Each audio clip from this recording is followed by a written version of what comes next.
Bonjour les amis, je suis essoufflé, je viens de grimper une belle colline, une belle ascension et moi je voulais parler en montant, j'ai pensé, je me suis dit je vais faire une vidéo sur ça. Là ces temps-ci on voit plein de monde courir, de plus en plus même, courir à fond, voilà, ils sortent du travail, ils enfilent leur tenue de sport, leur basket, ils mettent leur musique et c'est parti, du sport à fond. Qu'est-ce que je pense de tout ça?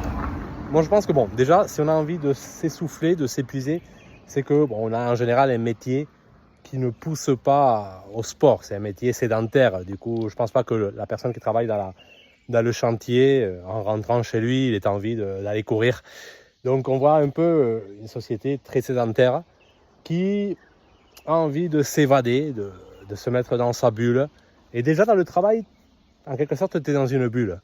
Si en plus, quand tu rentres dans ta bulle, dans une nouvelle bulle, tu es tout le temps dans une bulle. Tu cours, tu avances vite, tu ne profites pas du paysage, de ce qui se passe autour de toi. Tu n'écoutes pas avec ta musique, mais peut-être quelqu'un est en train de dire une chose intéressante, tu vas passer à côté sans rien, tu t'aperçois même pas.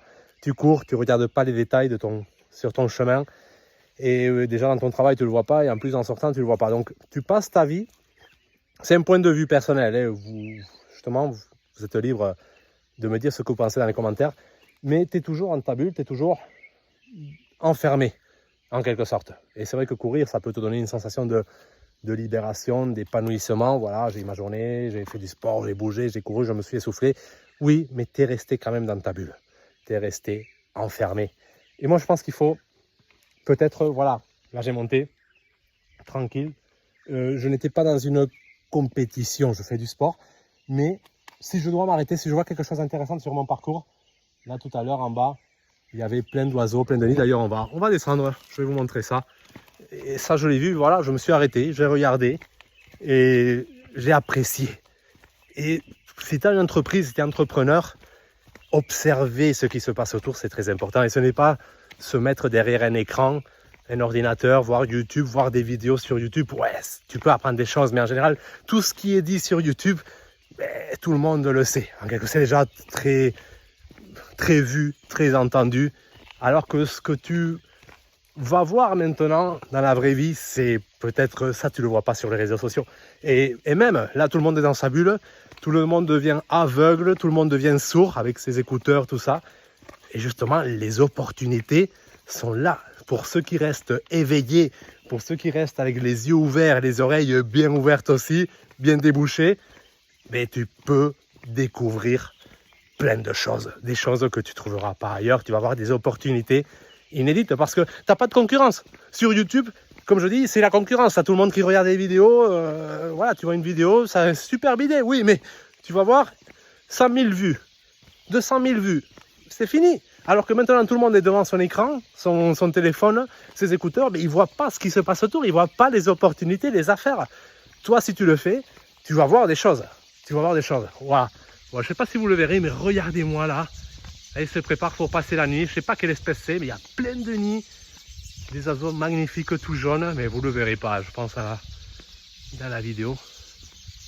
Mais c'est magnifique. Ah, je vous laisse écouter le son. Écoutez le son. Magnifique. Magnifique. Les odeurs, les sensations. Entendre ses pas, prendre le temps. Voilà la mer là-bas au fond. Indescriptible. Et ça, pas besoin d'aller à l'autre bout du monde. Bon, là je suis à l'autre bout du monde, oui.